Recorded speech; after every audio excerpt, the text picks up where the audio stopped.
Hello, my name is Greg Pellia. I'm with West Roofing Systems, and welcome to another edition of Whiteboard Roofing. In today's episode, we're going to talk about the 8 ways that spray foam can save building owners money with the roofing project. So the first way is that spray foam can minimize the tear-off on the installation. Tear-off requires a lot of labor hours. You have to transfer all those materials to the landfill, pay the landfill fees, all that stuff. Some other roofing systems out there, you have to do a bunch of tear-off before you can do anything, but with spray foam, most of the time, as long as the roof is prepared correctly, there's not two roofing systems already installed, and there's no wet insulation, you can just spray foam over whatever is already there. Second thing is spray foam eliminates standing water more effectively than other solutions. Spray foam is fluid applied. Um, if you want to raise the slope in a certain area, just spray more or less in a certain area and even it all out. Um, other roofing systems use standard like fiberboard or polyisoboard, insulation, which are flat. You have to stagger those and taper them. It's just a lot harder to do that as opposed to just spraying foam. So um, just easier to do, less time consuming, less labor hours, just a simpler solution to save you some money. Third thing is that it makes maintenance very easy. Spray foam is all one layer, so if you see a nick in it, or the coating is thin, you can easily just see it with a visual inspection. There's no fasteners, so a metal roof with a million fasteners on there, you can't tell which one is installed wrong, which one's backing out. It's just not as easy to locate wrong things as a spray foam roof. There's no fasteners either, or no seams. I mean, on single ply roofs, they have seams that run the whole length of the entire roof. Is it uplifted right here? Is it uplifted up here? You don't have to worry about that with spray foam, which is very easy to see if something's not right or not.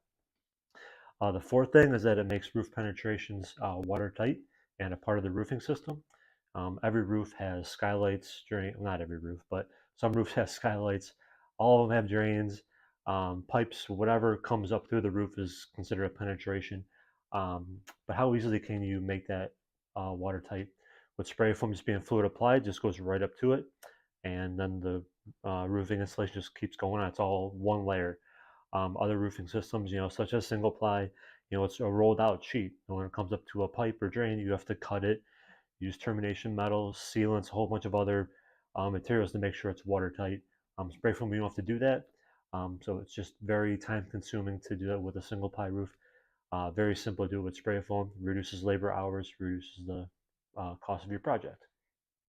The fifth thing is spray foam has the highest R value per inch of thickness. Spray foam has an R value of 6.5 per inch thickness. I think second is polyisoboard with 5.5 per inch of thickness. So they can create the same R value, just spray foam can do it a lot more effectively.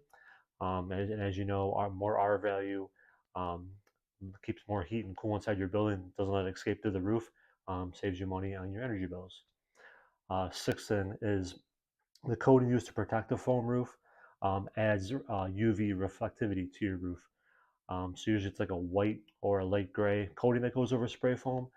It really keeps the roof temperature down, so the temperature coming in the summer isn't as hot, and keeps more of your cool from escaping through the roof too. So changing that darker color roof to a white color to gray color reduces roof temperature, doesn't let your HVAC unit work as much, saves you money in your energy bills.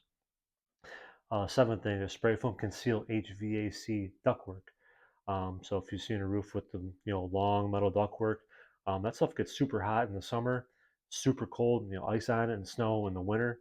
All that air travels through there before it goes into your building. But why not keep that insulated? Spray foam can go around it and help just keep the energy coming to your building warmer or cooler, whichever one you're trying to do. But don't let it escape because the ductwork's uncovered.